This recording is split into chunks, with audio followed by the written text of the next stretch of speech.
참 자랑스러운 것 같습니다. 이 군인들일 뿐만이 아니라 이 선지자, 예레미야 선지자도 이렇게 목숨을 걸고 이 시기를 그냥 바라볼 수밖에 없었어요. 당장 자신도 죽을 수밖에 없는 그 상황의 코앞에서, 눈앞에서 그는 이렇게 울부짖을 수밖에 없었다. 그래서 예레미야서 이후에 나온 예레미야 애가, 울다예요. 울다. 애가 슬픈. 많이 안 보시는 또 성경 책이기도 해요. 성경 그 구약 성경이기도 해요. 예레미야 애가서. 여러분 이 내용을 보면 참 슬퍼요. 그냥 뭐 1절부터 18절까지의 내용이 얼마나 전쟁이 참담한지, 얼마나 인간이 잔혹할 수 있는지, 얼마나 그 바벨론이라는 나라가 예루살렘 성을 짓밟는지, 그리고 개개인을 다 갈기갈기 삶을 다 찢어 놓는지, 그런 상황에서 사람이 정상적일 수가 있을까요? 그런 상황에서 소망을 품을 수가 있을까요? 그런데 놀라운 것은 오늘 본문에는 놀라운 반전이 나오고 있다는 것이죠. 오히려 나의 힘, 여기서 18절에 이야기하는 나의 힘과 이 하나님에 대한 소망. 그럼 사실 하나님에 대한 소망은 그래도 선지자니까 끊어지지 않아야 되잖아요. 아니요. 정말 이 참혹한 상황 가운데서는 이 하나님에 대한 소망까지도 끊어지는 거예요.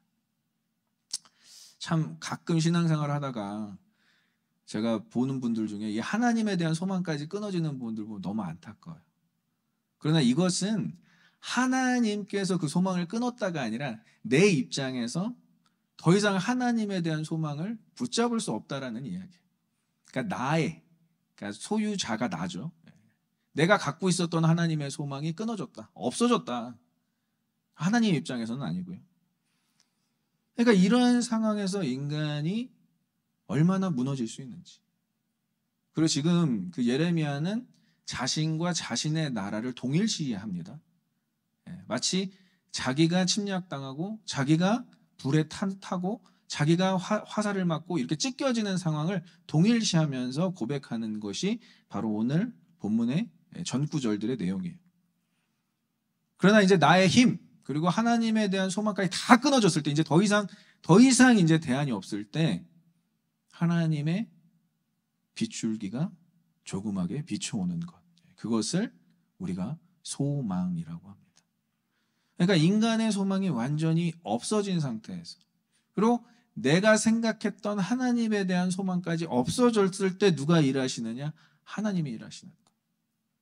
근데 그 이유는 무엇일까요? 우리가 그것을 알아야 되죠. 그럼 하나님 왜 참 그러면 그 전에 일하시든지 아니면 소망이 끊어지기 전에, 갖고 있었던 소망이 없어지기 전에 일하시면 좋을 텐데 왜 그럴까요? 물론 그것을 오늘 다 다룰 수는 없지만 크게 세 가지로 볼 수 있습니다. 첫 번째는 하나님이 일하시는 방법이에요. 이거 아니에요. 이거 다음 거예요. 첫 번째는 그렇게 하시는 이유가 하나님이 일하시는 방법이 그렇습니다. 우리의 소망이 다 끊어지고 우리가 더 이상 소망을 둘 데가 없고 그리고 내 힘을 의지할 수 없을 때 하나님이 개입하시는 거예요. 그것을 은혜로 드러내기 위해서 하나님의 일하시는 방법이 첫 번째는 그렇다는 것이고요. 두 번째는 구원을 온전하게 이루기 위해서. 내가 구원했다. 조금이라도 인간의 의지와 노력이 들어가는 것은 하나님의 온전한 구원이 될 수 없습니다. 그래서 하나님의 구원을 온전히 이루기 위해서 하나님은 그렇게 계획하시고 그렇게 일하신다라는 거예요. 네, 세 번째는 여러분들이 이제 선지서를 보면서 아마 느낄 수 있는 부분인데 왜 이렇게 더디게 혹은 포로까지 가게 만드시면서 하나님은 소망을 다른 소망, 새 소망을 주시는가? 이것이 자신의 백성을 구별하시는 방법이에요. 사람은 어려울 때에 진짜가 나옵니다. 우리는 가면을 쓸 수 있어요. 때로는 우리는 뭐 기독교인이라고 우리가 흉내 낼 수도 있고 혹은 척을 할 수도 있어요. 그러나 우리에게 박해가 다가오고 핍박이 다가오는 현장 가운데서도 내가 진짜 하나님 믿는 사람입니다. 이렇게 고백할 수 있는가는 지금은 몰라요, 여러분. 솔직히. 지금은 우리가 다 그죠? 주일날 와서 그래도 예배 드리고 있고 찬양 막 하고 있고 지금은 모른다는 거. 그러나 진짜 환난과 핍박, 심지어 진짜 예루살렘 성이 이렇게 함락되는 그러한 상황 가운데서도 저요! 제가 크리스천입니다 이렇게 얘기할 수 있는가? 그러니까 하나님께서 구별하는 방법이 이 소망을 비추시는 시기에 나타나고 있다는 거예요. 그러니까 여러분, 하나님이 일하시는, 하나님이 계획하시는, 그리고 하나님께서 구별하시는 방법에 너무 실망하지 않았으면 좋겠어요. 이것은 인간의 때와는 완전히 다릅니다. 그래서 이 세 가지를 알 때 우리가 하나님을 오해하지 않을 수가 있다는 거예요. 다시 한번 설명해 드리면, 지금 예레미야 선지자가 활동하던 시대 때는 예루살렘 성이 함락된, 완전 붕괴된 시점이에요. 남유다가 완전히 망해버렸죠. 북이스라엘의 그 멸망당하는 모습을 보면서 경각심을 갖고 회개를 했어야 되는데, 아니 오히려 이들은 더욱더 하나님 앞에서 죄를 지어서 망하게 돼버립니다. 그 망함과 동시에 이들은 바벨론의 포로로 끌려가게 되는 거예요. 남은 자들도 있었지만 대부분의 사람들, 뭐 학자들 또는 귀족들, 조금 좀 이렇게 잘 나가는 사람들은 다 포로로 끌려가게 되는 거예요. 그러니까 예레미야는 외치는 거죠. 더 이상 소망이 없다. 이 시대 자체가 소망이 없는 게 아니라 우리의 나라가 소망이 없고, 우리의 가정의 소망이 없고, 우리의 어떤 공동체의 소망이 없고, 더 나아가서 내한테 전혀 소망이 없다. 이걸 동일시 여기고 있다는 것이죠. 그래서 소망 없는 시대에 부름을 받았다는 건 참 괴로운 일이에요. 소망이 어느 정도 좀 있어야 선지자가 하나님의 마음을 갖고 선포도 하고 설교도 하고 그럴 수 있지 않겠습니까? 그런 부분에서 참 저는 감사한 시대에 그래도 부르심을 받은 것 같아요. 물론 90년대 부흥회 때에 정말 헬기 타고 다니시는 그 목사님들 보면서 제가 꿈을 키운 건 사실이지만, 헬기 얼마 대단한 거라고 막 그런 거 보면서 꿈을 키웠지만, 지금은 오히려 그래도 하나님의 말씀을 대언하는 데 있어서 적어도 누가 방해 공작을 펼치거나 관공서에서 나와서 조사를 한다든가, 아니면 어떤 단어를 잘못 사용했을 때 수갑을 채우거나 끌려간다든가 체포를 한다든가, 이런 일은 적어도 발생하지 않잖아요.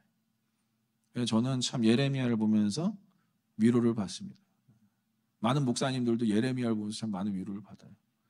선지자가 하나님 말씀만 전하고 하나님의 마음만 선포했을 뿐인데, 지금 예루살렘 성이 망하고 유다가 망하고 자신은 포로로 끌려가는 상황에 지금 처해 있어요.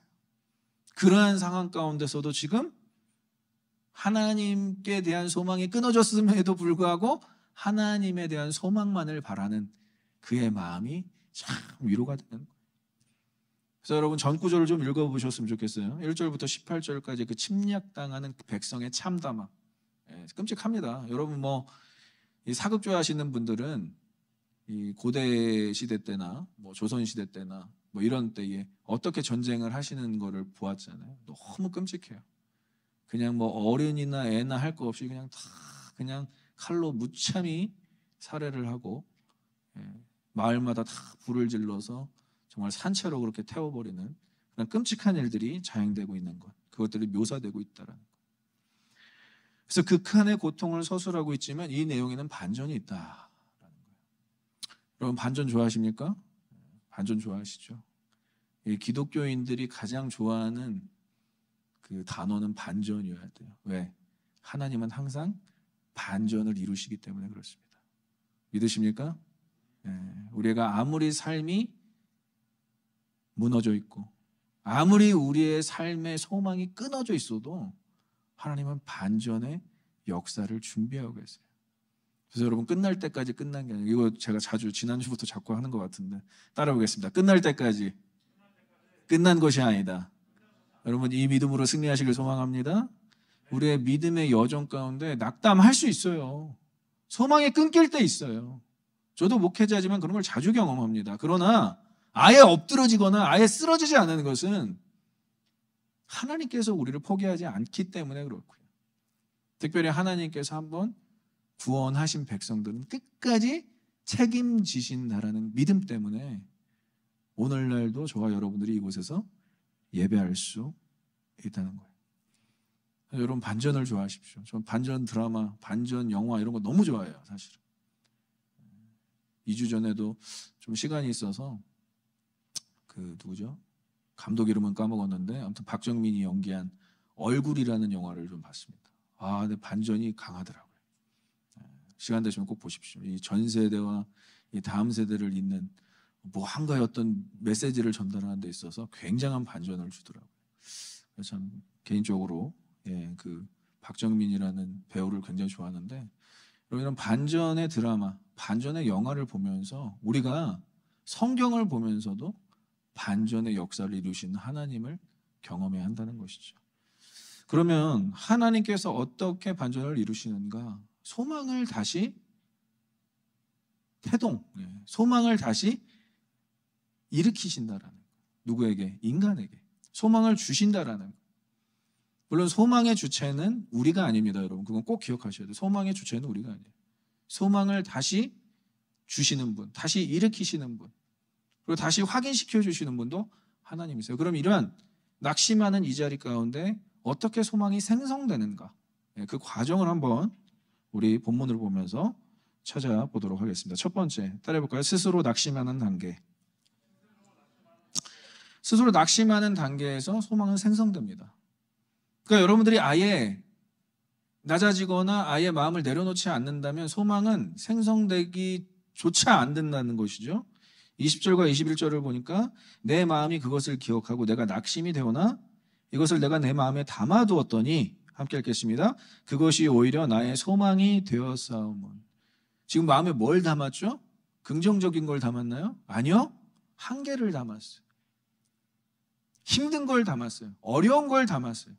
담고 또 담아서 그 마음 상태가 너무 낙심이 된 그 상태까지 이르게 되었어요. 이제는 그 마음을 다시 일으켜 세울 수조차 없습니다. 여러분 한 주간 어떻게 지내셨는지 모르겠지만 유튜브에 나오는 뉴스, 세계 도처에서 일어나는 일들만 보고, 우리 주변에 일어나는 일들만 보고, 여러분들 개인적으로 일어나는 일들만 봐도 여러분들 이미 너무 낙심거리가 많다라는 거예요. 제대로 돌아가고 있지 않다라는 세상에 지금 어느 정도의 흐름을 우리가 알잖아요. 아, 이건 뭔가 잘못됐다. 이건 뭔가 브로큰됐다. 이건 뭔가 콜업됐다. 지도자들은 뭔가 잘못하고 있다. 근데 그것을 우리가 뭔가 맞다, 옳다, 그러다 주장할 수가 없는 게, 우리의 위치는 너무 또 그런 것들의 영향력을 주기에는 우리의 위치는 너무 또 작은 곳에 있잖아요. 작잖아요. 그죠? 그러다 보니까 많은 정보와 많은 이야기와 그런 낙심될 만한 것들을 다 담아내니까 당연히 낙심이 일어나죠. 낙심이라는 것은 마음이 주저앉았다라는 거. 모든 감정과 부정적인 결과들을 마음에 담았더니 뭐가 일어나느냐? 낙심이 일어나는 거예요. 근데 낙심이 왜 소망을 생성하느냐? 그 자리에서부터 시작이라는 거예요. 그 자리에서부터. 낙심하는 그 자리에서부터. 그러니까 낙심하는 자리가 여러분들의 방이 되지 않기를 소망하고, 낙심하는 자리가 여러분들의 그 차 안이 되지 않기를 소망하고, 낙심하는 자리가 하나님 앞이 되기를 소망합니다. 낙심하는 자리가 하나님 앞이면 오케이, 거기서 소망은 생성될 수 있다라는 거예요. 근데 낙심하는 자리가 여러분들 끙끙 앓는 어떠한 여러분들의 개인적인 자리라면 진짜 낙심밖에는 안 돼요.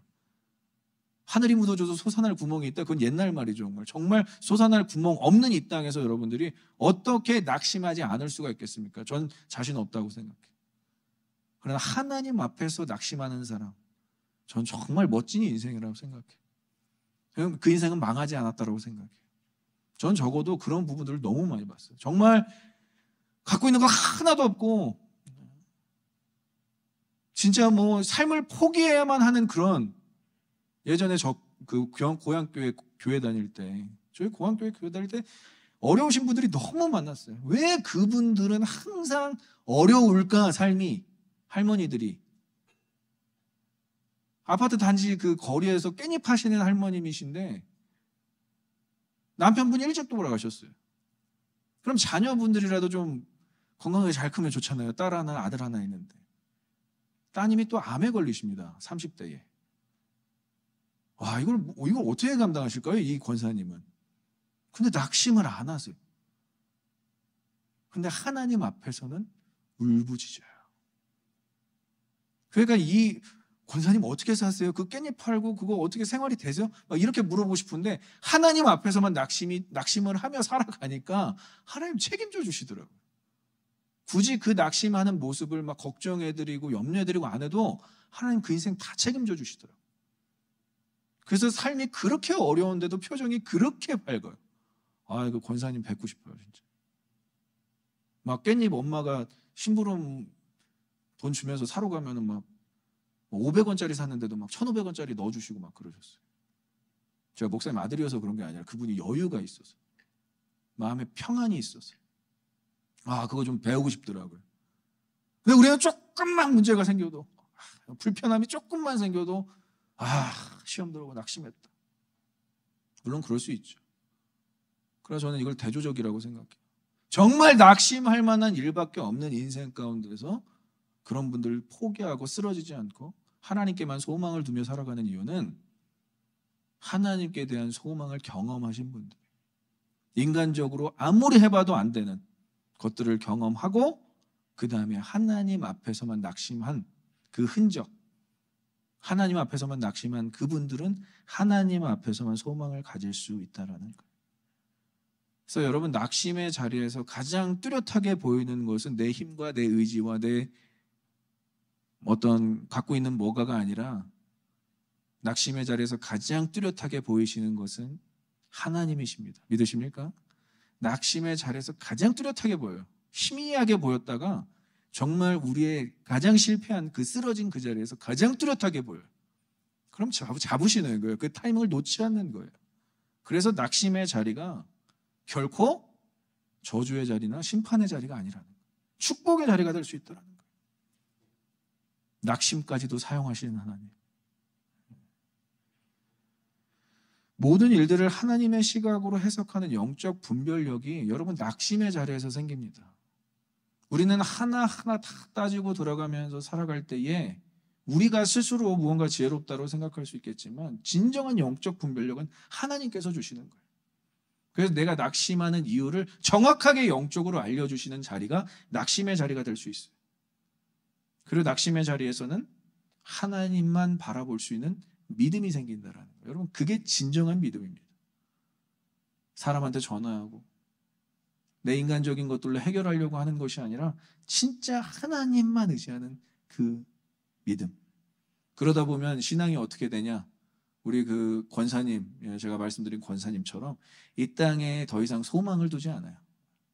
이 땅에 사람한테 소망을 두지 않아요. 이 땅의 방법에 대해서 소망을 두지 않아요. 하나님께만 소망을 두는 거예요. 저와 여러분들이 이렇게 되시길 소망합니다. 여러분, 소망을 두는 것은, 소망을 보여주시고 소망을 건네주시는 것은 하나님이시지만 소망을 자리에 두는 것은 저희가 하는 일이에요. 우리가 하는 일이에요. 그래서 place라는 단어를 쓰는 거예요. 두다. 여러분들 소망을 어디다 두실 것입니까? 여러분들 마음에 두실, 낙심한 그 마음에 두실 거예요? 무너진 삶의 현장 가운데 그 소망을 두실 거예요? 아니, 하나님에게 소망을 두시는 거예요. 그것은 여러분들이 해야 되는 작업이에요. 그래서 place on, 우리가 둬야 한다는 그것을. place hope on Christ. place hope in Christ or on Christ. 이게 되는 것이죠. 주께만 소망을 두는 것. 그래서 낙심이 첫 번째로 소망이 생성되는 단계, 시작이라는 거예요. 여러분, 낙심하십시오. 강단에서 이런 얘기하기 참 조심하지만 조심하면 낙심하세요. 단 하나님 앞에서만 낙심하세요. 그리고 주께만 소망이 있음을 발견하세요. 다윗은 시편 42편 5절에 이렇게 선포합니다. 저와 여러분들의 고백이 되기를 소망합니다. 함께 읽겠습니다. 내 영혼아, 내가 어찌하여 낙심하여 어찌하여 내 속에서 불안해하는가? 너는 하나님께 소망을 두라. 그가 나타나 도우심으로 말미암아 내가 여전히 찬송하리로다. 아멘이십니까? 하나님께만 소망을 두세요. 낙심의 자리에서, 이제 더 이상 불안한 자리에서 사람과 상황과 내 힘과 이런 것들을 의지하지 않고 내 소망을 하나님께만 둡니다. 그 작업이 필요하기에 낙심의 자리로 우리는 이끌림을 받는다. 자, 두 번째 따라오겠습니다. 하나님의 인자와 긍휼을 발견하는 단계. 자, 22절 23절 보니까 이 낙심의 자리에서 이제 하나님의 행하시는 일들이 보이는 거예요. 오히려 막 낙심한 자리에서 전쟁의 현장, 참혹한 현장, 백성들이 죽어나가는 현장을 봤을 때는 하나님 뭐 하시지? 라고 생각했는데 갑자기 자신이 낙심의 자리에서 소망을 하나님께 두기 시작하니까 이제 뭐가 보이느냐? 하나님의 인자와 긍휼이 보이는 거예요. 이게 말이 됩니까, 여러분? 생각해 보세요, 여러분. 그게 인자와 긍휼의 현장이겠냐는 거예요. 하나님 살아 계십니까? 하나님 어떻게 이렇게 하실 수가 있어요? 하나님 이 백성 어떻게 이렇게 포기하실 수가 있어요? 이렇게 고백돼야 되는데 지금 예레미야는 완전히 반전의 고백을 하는 거예요. 어디의 자리에서? 낙심의 자리에서. 가만히 보니까 이 참혹한 현장 가운데 여호와의 인자와 긍휼이 무궁하시는 게 보이네. 어떤 면에서? 우리가 진멸되지 않았다라는 거예요. 예레미야는 거기서 선지자로서의 하나님의 마음을 탁 정확하게 우리가 다 진멸됐어야 맞구나. 홍수의 시대 때처럼 우리가 다 심판을 받아 마땅했구나. 그런데 지금 하나님께서 어디로 옮기시느냐? 바벨론 포로로 옮기시는구나. 이게 해석이 되는 거예요. 해석이. 여러분 노아의 홍수가 정말 심판이라고 생각하십니까? 그것은 구원입니다, 여러분. 심판과 구원은 반드시 병행되는 거예요. 성경에서 한 번도 심판만 나온 구절이 없어요. 심판과 구원은 반드시 병행됩니다. 이 땅이 심판받을 때 우리는 하나님께 구원받게 될 줄 믿습니다. 그 믿음으로 우리는 살아가는 거예요. 하나님 어떻게 심판하실 수가 있습니까? 이 아름다운 대자연, 창조주 하나님께서 만드신 세상을 어떻게 한 번에 우리가 어떠한 죄를 지었는데 그 심판자와 창조주의 선악 구도를 그분의 영역을 거스르는 죄를 지었는데 어떻게 세상이 왜곡되지 않겠습니까? 어떻게 세상이 죄로 물들지 않겠습니까? 그래서 창세기 6장에 나오는 세상은 여러분 토럴 커럽션이 완전히 답이 안 나오는 세상이에요. 네피림. 하나님의 아들들이 세상의 딸들의 아름다움을 보고 결혼해서 태어난 네피림이 이 땅을 정복하고 다스리는 그 세상은 끔찍한 세상이라는 거예요, 여러분. 종국으로 가고 있었다라는 거예요, 종국으로. 그래서 하나님이 개입하셔서 노아에게 은혜를 주셨더라라고 시작하는 거예요. 그 8명이 구원받는 현장을 보면서 우리는 하나님께서 홍수로 다 쓸어버리셨다가 아니라 하나님께서 8명을 남기셨다라는 거예요. 여러분 성경은 그렇게 이어지고 있는 거예요. 심판과 구원의 내용이 정확하게 우리에게 전달되고 있는 거예요. 그래서 22절, 3절, 23절 다시 한번 우리가 함께 읽겠습니다. 여호와의 인자와 긍휼이 무궁하심으로 우리가 진멸되지 아니합니다. 이것들이 아침마다 새로우니 주의 성실하심이 크시도소이다. 이게 우리의 고백이 되어야 된다라는 거예요. 세상이 이렇게 돌아가고 정말로 치닫고 있는 이때에 하나님께서 우리의 가정을 돌보시네. 하나님께서 나를 돌아보시네. 하나님 우리 공동체를 돌보시네. 저는 그래서 여기서 이제 너희끼리만 좋아서 막 신나냐? 이런 게 아니라 정말 우리 결혼하는 커플들 많이 생겼으면 좋겠어요. 진심입니다. 종말의 때가 다가오니까 우리가 서로 분별력 없이 결혼하자 이런 얘기가 아니라 하나님께서 최초로 디자인한 최초 공동체, 가장 소규모의 공동체가 여기서 많이 일어났으면 좋겠어요. 우리 청년들 많이 축복해 주세요. 그러면서 하나님 나라에 대한 꿈과 또 소망을 포기하지 않는. 그래서 예레미야가 이렇게 고백하는 거예요. 이것들이 아침마다 새로우니. 이게 다음날 아침에 예루살렘을 보면서 나올 수 있는 말일까요? 아니요. 바벨론 포로 끌려가서 바벨론의 아침을 맞이하면서 이게 나올 수 있는 말일까요? 아니요. 더 이상 소망이 없는 이 시기 가운데 예레미야는 하나님께서 새로운 마음과 새 날을 허락하셨기 때문에 이것이 가능했다라는 거예요. 주의 성실하심이, 약속에 대한 신실하심이 변화가 없는 것이구나. 그래서 여러분 우리나라가 일본의 나라를 빼앗겼을 때 참 주옥 같은 시들이 많이 쓰였지만 제가 개인적으로 좋아하는 시 중에 이상화 시인의 빼앗긴 들에도 봄은 오는가. 봄은 온다라는 거예요. 결국은 빼앗긴 들에도 그 들에도 회복은 반드시 일어난다라는 거예요. 물론 침략을 당하고 그 땅은 다른 나라의 속국이 되었지만 침략을 당하고 이제 더 이상 그 나라에 그 땅에 살아갈 수 없는 그런 그 지경이 되었지만 생명이 끊어지지 않고 지속됨을 의미하고 있는 것을 이야기하는 거예요. 아침마다 새로우니 주의 성실하심이 크시도다. 그래서 여러분 성경 이제 선지서를 볼 때 제가 자꾸 이렇게 여러분 성경을 보라고 강조하는 것은 선지서가 어렵습니다. 그러나 딱 이것만 기억하세요. 하나님이 남기시는 자들이 있다라는 거. 하나님이 이 심판의 때에도, 이 예루살렘의 멸망의 때에도, 이 바벨론 포로기 때에도 남기시는 자가 있다라는 거. 근데 우리가 자꾸 뭐 남은 자, 이것은 여러분 스스로 남은 것을 능동태를 의미하잖아요. 아니에요. 남은 자는 수동태예요. 렘넌트. 남기시는 거예요. 저와 여러분들이 하나님께서 끝까지 남기시는 자들이 되길 소망합니다. 이 땅에서도 남기시는 자. 노아처럼 소망이 없어도 그 땅에 더 이상 하나님의 은혜를 받고 누릴 자가 아무도 없어도 하나님 저 여기 있습니다. 하나님 뜻대로 살고 싶은 저 여기 있습니다. 그게 하나님이 남기시는 자가 될 수 있다는. 그래서 우리가 이 예레미야 애가를 보면서 이것이 바로 예루살렘에 대한 죄악에 대한 심판이구나. 인간이 더 이상 이 하나님을 믿는 백성들이 더 이상 살아갈 수 없는 땅이 돼버렸구나, 예루살렘이. 그래서 하나님은 바벨론을 통해서 이들을 심판하시고 그들을 끌고 가시는 거예요. 그 끌려간 자들이 남은 자가 되는 것이고, 예루살렘에서 또 하나님의 가치관과 하나님의 뜻대로 살아가려고 하는 자들이 또 남기시는 자가 되는 것이고, 바벨론의 침공으로 인해서 다 진멸되어야 했었음에도 불구하고 인자와 긍휼로 개입하신 하나님을 보는 시각이 열려버린 것입니다. 언제? 낙심의 자리에서. 그러니까 여러분들은 낙심의 자리에서 하나님께 소망을 뒀을 때 뭐가 생기느냐? 이 상황과 환경을 해석할 수 있는 영적인 시각이 열려요. 그것은 이제 더 이상 우리의 시각이 아니라 하나님의 시각이 되어버리는 거예요. 여러분, 세상 만물을 하나님의 시각으로 바라볼 수 있는 여유가 생긴다고 생각해 보십시오.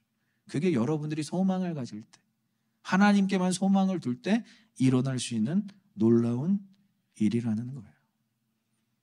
그래서 하나님의 백성이 포로된 상태에서 이제 70년이라는 세월을 살아가게 되지만 이것을 어떻게 영적으로 볼 것인가? 따라해볼까요? 땅의 회복, 백성의 회복, 주권의 회복. 이 세 가지가 다 회복이 될 때 다시 그리운 예루살렘은 시온성이 되는 것입니다. 이게 안 되면 하나님 나라가 거기에 도래할 수가 없는 거예요. 그래서 바벨론이라는 곳을 사용해서라도 땅의 회복, 백성의 회복, 주권의 회복을 만들어 내시는 것입니다. 그게 하나님의 성실하신 거예요. 이 하나님 나라의 개념이 여러분 너무 중요해요. 맨날 우리가 성경을 보면서 야, 하나님 진짜 잔인하시지 않냐? 야, 예루살렘 어떻게 이렇게 침략당하게. 여러분, 회복의 개념으로 봐야 됩니다. 바벨론에서 누가 막 나오죠? 다니엘이 나오고, 느헤미야가 나오고, 여호수아와 스룹바벨 같은 사람들이 나오고. 이게 하나님의 계획이에요. 근데 이걸 성경을 이렇게 전체적으로 봐야 되는데 이 한 구절만 보면서 야, 하나님 너무 냉정하시네? 이런 하나님 못 믿겠어. 이게 아니라는 거예요. 하나님은 오늘도 저와 여러분들에게 신실하십니다. 믿으십니까? 그 신실하심은 약속 때문에 그런 거예요. 약속 때문에. 땅, 주권, 백성, 이 세 가지에 대한 하나님 나라에 대한 약속 때문에 저와 여러분들을 포기하지 않는다라는 거예요. 그래서 70년의 포로 시기가 찼을 때 이제 백성들은 돌아오게 돼요. 여러분들 스가랴서 지금 읽고 있잖아요. 그죠? 생명에서 감람나무 같은 지도자 여호수아 스룹바벨로 인해서 다시 예루살렘 성전이 재건되게 되는 거예요. 회복되게 되는 거예요.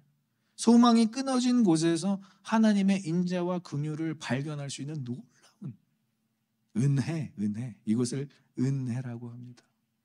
여러분들, 하나님의 시각을 갖는 놀라운 은혜가 저와 여러분들에게 있기를 소망합니다. 어떤 현상을 보면서 낙담하고 낙심할 수는 있어요. 그러나 해석이 중요한 거예요. 시각이 중요한 거예요. 이제 여러분들은 God's perspective, 하나님의 시각으로 모든 것들을 바라볼 수 있게 되는 거예요. 완전히 엎드려진 상황 가운데서도 괜찮아. 완전히 낭망하고 있는 사람을 보면서도 괜찮아. 끝이 아니야. 하나님께 반드시 소망을 두면 하나님께서 함께 하실 거예요. 하나님 쉬지 않으셔. 하나님 일하셔. 하나님 성실하셔. 하나님 널 포기하지 않으셔. 이러한 멘트를 적어도 할 수 있지 않아야 되겠습니까? 아, 나 사는 게 너무 힘들어 죽겠어. 아, 나도 그래. 나도 죽고 싶어. 이게 아니란 거예요, 여러분. 우리 살아갈 소망을 하나님께 한번 발견해 보자. 이렇게 좀 여러분들이 누구를 위로해 주시고 격려해 주셨으면 좋겠어요. 뭐 같이 죽고 싶대요. 같이 힘들대요. 같이 막 스월로 막 끌려간대. 그래서 결정적으로 하는 말, 우리 한번 사주나 한번 보러 갈까? 여러분, 충격적인 크리스천 데이터 연구소에서 충격적인 결과를 발표했는데 기독교인들 중에 60%가 사주를 즐겨 본다고 합니다. 찔리시는 분들은 제 지금 눈을 피하고 있는 것 같은데, 여러분 그렇게 인생이 불안하십니까? 그렇게 인생에 막 당장 뭔가가 알고 싶습니까? 이게 하나님께 소망을 두지 못하면 당연히 일어날 수 있는 불안이 우리를 사주로 이끄는 거예요. 말도 안 되는 미신, 샤머니즘, 토테미즘, 그런 신앙을 가지고 하나님 앞에 어찌 우리가 올바로 설 수 있겠냐는 거예요. 하나님의 시각을 가시기를 소망합니다. 어떤 일을 마주쳐도, 어떠한 상황과 어떠한 어려운 위기가 다가올지라도 하나님의 시각으로 해석할 수 있는 능력. 그래서 마지막으로는 따라오겠습니다. 마음의 고박이 변하는 단계. 24절 같이 읽겠습니다. 내 심령에 이르기를 여호와는 나의 기업이시니 그러므로 내가 그를 바라리라도 하도다. 아멘. 낙심으로 시작한 이 단계가 어떻게 지금 바뀌고 있죠? 기업. 하나님이 나의 기업입니다. 하나님이 나의 모든 것입니다. 하나님이 나에게 모든 것 그 이상 소망입니다. 소망이 끊어지고 낙심이 된 상태에서 찾은 것은, 낙심의 자리에서 찾은 것은 하나님의 인자와 긍휼, 그리고 하나님의 성실하심. 그걸로 인해서 사람이, 예레미야가, 선지자가, 끌려가는 백성들이, 예루살렘에 남아있는 백성들이 고백이 바뀌는 거예요. 하나님만이 우리의 기업이십니다. 그래서 상황과 환경은 지금 조금도 변하지 않았어요, 여러분. 마치 이게 막 변화돼서 모든 것들이 다 평화로워서 하는 고백이 아니라 이미 예루살렘은 망했고요. 이미 바벨론 포로기는 시작됐습니다. 그럼에도 불구하고 여호와는 나의 기업이십니다. 여호와는 나의 소망이십니다. 저와 여러분들이 이렇게 되기를 소망해요. 아무리 삶이 힘들고 어려워도 하나님은 나의 기업이십니다. 하나님은 나의 모든 것입니다. 예루살렘 성의 함락, 백성들의 고통, 바벨론 포로기의 서막, 모든 것이 최악의 상태임에도 불구하고 지금 마음만은 그렇지 않다라는 거예요. 마음만은. 누구의 마음이? 예레미야의 마음이. 그리고 예레미야와 함께 같은 고백을 하는 백성들의 마음이 그 부분에서 요동하지 않는다라는 거예요. 그래서 여러분, 이 고백이 참 중요합니다. 하나님은 나의 기업이십니다. 함께 따라오겠습니다. 하나님은 나의 기업이십니다. 기업입니다. 기업입니다. 내가 받고 누리는 것. 여러분, 이 기업이라는 의미에 또 다 포함되어 있는 게 땅, 주권, 백성이에요. 시민권, 하나님 나라의 시민권자. 주권, 하나님의 주권을, 통치를 받고자 우리가 결단한 주의 백성들이라는 것이고, 땅, 우리가 사는 우리의 영역, 그것들을 다 하나님 안에서 허락하셨으니 하나님이 나의 기업이십니다. 그러면 바벨론 포로 끌려갔어도 바벨론이 그들의 기업이 되는 거예요. 그래서 다니엘이 그렇게까지 높은 곳까지 올라갈 수 있었던 거예요. 왕 바로 다음으로 그가 통치하는 영역까지 올라갈 수 있었던 거예요. 왜? 하나님은 나의 기업이라고 믿고 확신하며 살아가는 바벨론 포로기의 다음 세대였기 때문에 그렇습니다. 저와 여러분들이 아직은 영적으로 포로기, 세상에 미국이 침공을 당해서 우리가 포로 생활을 하는 것까지 하지는 않잖아요. 적어도. 그렇다면 우리의 입술에 마르지 않는 고백이 되어야 되는 것이 있어요. 하나님이 주신 것, 하나님이 주신 나의 가정, 하나님께서 주신 나의 직장, 하나님께서 주신 나의 삶의 영역, 모든 것이 다 하나님의 것입니다. 그렇게 고백하면서 더 나아가 하나님만이 나의 기업이다라고 이야기할 수 있다는 거예요. 그래서 여러분, 이 고백을 들어오면 어떻게 해요? 소망이 생기지 않습니까? 고백 자체가 소망이 되는 거예요. 고백 자체가 소망이 되는 것은 아까 낙심했을 때는 어떻게 얘기했어요? 내 힘에 소망이 끊겼고 내가 하나님에 대한 소망까지 끊겼더라라고 이야기했는데 지금은 여호와는 나의 기업이십니다. 여러분 이게 뭐죠? 두 글자로 회개라고 하는 거예요. 회개. 하나님의 인자하심과 긍휼하심을 그 참담한 상황 가운데서도 보고 느끼고 경험하니까 입술의 고백이 틀려지는 거예요. 우리가 말로 하나님께 얼마나 큰 죄를 지을 수가 있을까? 선지자도 이랬는데 선지자도 낙심하고 낭망했을 때 하나님께 대해서 소망이 끊어졌습니다라고 고백했는데 우리는 얼마나 많은 말로 하나님께 죄를 지을 수 있는 존재라는 거죠. 그러나 이 입술의 고백이 바뀌며 우리가 회개가 터져나오고 다시 하나님을 기대할 수 있는 마음이 소망으로 주어진다는 거예요. 빼앗겨 봐야 가치를 알고 잃어버려 봐야 귀한 줄을 알듯 여러분 하나님께서 주신 기업 여러분들 갖고 계시다면 갖고 있다라고 믿는다면 여러분들 감사하시길 바랍니다. 제가 금요일 날도 계속 얘기했어요. 여러분 감사는 우리의 무기예요. 가장 불행한 인생은 감사가 사라지는 인생. 하나님은 여러분들의 기업이십니다. 믿으십니까? 그것 자체가 여러분들의 감사의 제목이 될 수 있다는 거예요. 불행한 인생은 감사가 없는 인생이에요. 인생을 살면서 내 힘대로 살았고 내 의지대로 살았고 내 뜻대로 살아서 모든 것이 다 내 노력의 결과물이라고 생각한 인생이 가장 비참한 인생이 될 수 있어요. 모든 것은 다 하나님께서 주신 것입니다. 저와 여러분들에게 허락하신 것입니다. 그것을 회개의 자리, 낙심의 자리, 낭망의 자리, 포로되는 상태의 자리에서 경험을 한다면 이게 저주이겠습니까? 은혜이겠습니까? 은혜라는 것이죠. 하나님이 주신 땅에서 복, 기업, 그리고 자신의 삶의 영역을 그리워하면서 그리운 예루살렘만 부르짖으며 살아가는 인생이 아니라 이제 바벨론 그 땅에서도 하나님이 나에게 주신 기업을 생각하면서 살아갈 수 있는, 우리가 아무리 많은 것들을 빼앗기고 삶의 영역까지 빼앗기고 우리의 소유조차 다 빼앗긴다고 할지라도 하나님만 계시면 됩니다. 이것이 바로 하나님이 나의 기업이십니다라는 고백이에요. 하나님 자체가 그들에게 기업이 되었음을 알게 되는 과정. 여러분 이 과정이 얼마나 쉽지 않겠냐는 거예요. 망할 수도 있고요. 낭망할 수도 있고요. 낙심의 자리로 이끌릴 수도 있고요. 그러나 그 과정으로 인도하실 때 하나님은 같이 안 계시겠냐는 거죠. 예루살렘이 멸망하는 그 자리에 하나님 계셨고요. 백성들이 바벨론 포로로 끌려가는 그 자리 가운데 하나님 계셨다라는 거예요.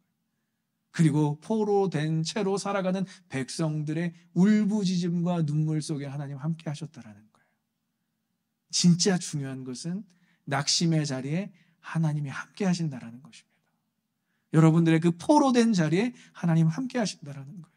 적어도 그것을 아는 자들이 고백하는 것, 하나님은 나의 기업이십니다.